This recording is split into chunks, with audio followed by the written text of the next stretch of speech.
Você já viu aquela série lá em que as mulheres são prisioneiras, são vigiadas o tempo todo, não podem estudar, nem trabalhar, têm que se relacionar com homens que elas não querem? É bem chocante, né? E se eu te contar que uma coisa muito parecida aconteceu não tem muito tempo e pode estar prestes a acontecer de novo?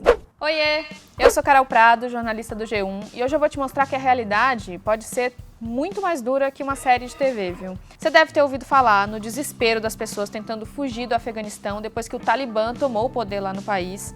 E você pode achar que esse assunto é muito difícil, muito distante, muito complexo, coisa de gente chique, intelectualizada, mas não é.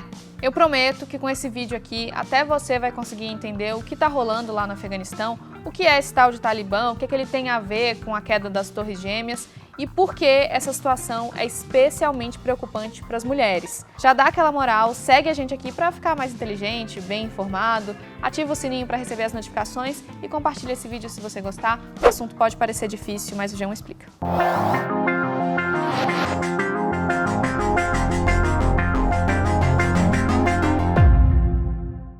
Imagine essa situação, só imagina. Você é uma menina jovem, cheia de energia, acabou de completar a escola, conseguiu entrar na universidade, tá super empolgada com os estudos, com as possibilidades da vida adulta. Aí, de repente, você se vê com um risco real de ser obrigada a parar de estudar, ter que ficar confinada em casa e ainda por cima ter que se casar com um homem que nunca viu. Essa é a situação agora de muitas meninas afegãs. Parece um pesadelo, né? Isso porque o Talibã, o grupo extremista que tomou o controle do país, faz uma interpretação fundamentalista, muito radical da religião islâmica. E segundo essa interpretação, as mulheres têm pouquíssimos direitos. Numa outra vez que o Talibã dominou o Afeganistão, elas não podiam estudar, não podiam trabalhar, não podiam ter independência, não podiam nem sair de casa sem um guardião masculino. E se saíssem, precisavam cobrir todo o corpo e o rosto.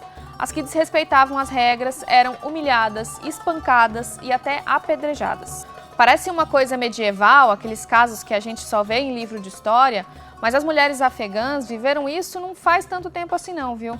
O Talibã dominou o país pela primeira vez lá nos anos 90, mais especificamente entre 1996 e 2001, e transformou a vida das mulheres num inferno. Daqui a pouco eu vou te contar o que aconteceu de lá pra cá, como o Talibã conseguiu voltar ao poder e, afinal de contas, como é que surgiu esse grupo de ideias tão radicais. Antes, eu vou precisar de uma ajudinha para entender melhor o que tem por trás dessa relação do Talibã com as mulheres. Não é só uma questão religiosa. Eu chamei uma especialista, a Arlene Clemecha. Ela é professora de História Árabe da Universidade de São Paulo. Arlene, por que o Talibã defende uma vida tão restrita para as mulheres? É só uma questão religiosa ou também tem fatores aí políticos e estratégicos envolvidos? Veja, é uma questão de religião e visão de mundo, certamente, mas não se pode isolar isso da agenda de poder e de como que a implementação, a execução dessa visão de mundo, das suas normas, das suas leis, ela faz parte de uma agenda de poder e controle da sociedade. E, aliás, o controle das mulheres, ele é particularmente presente nesse tipo de agenda de poder. Bom, como eu falei lá atrás, essa não é a primeira vez que o Talibã toma o poder no Afeganistão. Agora presta atenção que essa parte é importante, hein? Talibã significa estudantes em pashto, uma das línguas que são faladas lá no Afeganistão. Esse grupo é tipo uma mistura de seita com guerrilha, que são aquelas pessoas que fazem parte da luta armada por algum objetivo. No caso, o objetivo do Talibã, desde a criação lá em 1994, é impor a Sharia, a lei islâmica. Mas não qualquer lei islâmica, é a versão mais radical dessa lei que eles interpretam como certa. Sim, eles pegaram lá o Alcorão, o livro sagrado do islamismo, interpretaram do jeito deles e decidiram que todo mundo tem que seguir essa interpretação. O que aconteceu é que eles conseguiram esse objetivo lá em 1996, quando dominaram o Afeganistão pela primeira vez.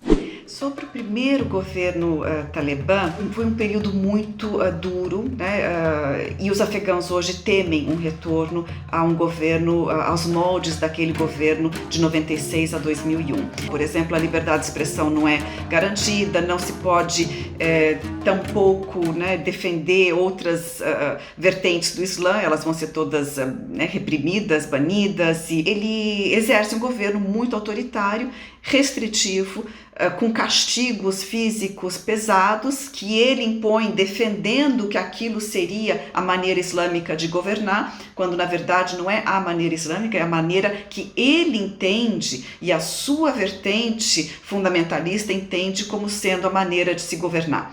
Só que o Talibã sofreu uma derrota depois do 11 de setembro, o ataque às Torres Gêmeas lá nos Estados Unidos. Isso porque os Estados Unidos acreditavam que os talibãs escondiam no Afeganistão e financiavam membros da Al-Qaeda, que é aquela organização terrorista do Osama Bin Laden que foi responsável pelo ataque às torres. Foi então que os Estados Unidos lideraram um grupo de países que invadiu o Afeganistão e tirou o Talibã do poder em 2001. De lá para cá rolaram avanços nos direitos das mulheres, elas entraram na escola, passaram a ocupar vagas no parlamento, no governo, nas empresas. Mas o Afeganistão continuou sendo um país machista e conservador e o Talibã nunca deixou de existir. Foi o ex-presidente americano Donald Trump quem decidiu dar um fim à presença dos militares dos Estados Unidos no território do Afeganistão. Em 2020, o governo americano até assinou um acordo com o Talibã. Aí o atual presidente Joe Biden manteve a decisão e adivinha?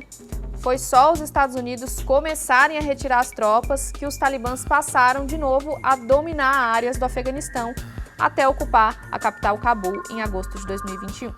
E agora, hein? O que vai acontecer com as mulheres afegãs? Bom, apesar desse histórico aí tenebroso, o Talibã diz que agora vai ser diferente. Um porta-voz do grupo falou que os direitos das mulheres vão ser respeitados desde que dentro da lei islâmica, mas ele não deu detalhes de que interpretação da lei ele está falando. De qualquer forma, os sinais de retrocesso já começam a aparecer. Olha essa foto aí que circulou logo no primeiro dia da tomada de poder dos talibãs. Imagens de publicidades com fotos de mulheres sendo retiradas cobertas de branco nas fachadas das lojas na capital Cabul. Em áreas do Afeganistão que já vinham sendo controladas pelos talibãs, os relatos são de que as famílias tiveram que entregar mulheres e até meninas solteiras para se casarem com militares. Quando o Talibã diz isso, ele está procurando ser aceito internacionalmente e, dentro do país, eliminar focos possíveis de resistência.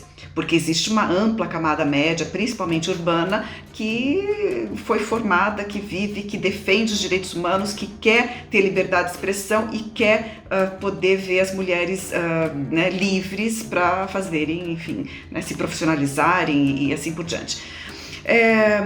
Daí o Talibã utiliza essa formulação dizendo que vai respeitar os direitos das mulheres desde que dentro da lei islâmica.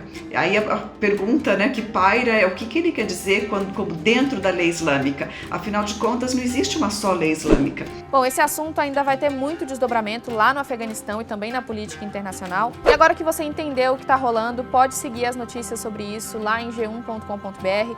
Também deixa aí seu joinha nesse vídeo, segue a gente aqui e compartilha com seus amigos para eles também ficarem bem informados. Um beijo, até a próxima.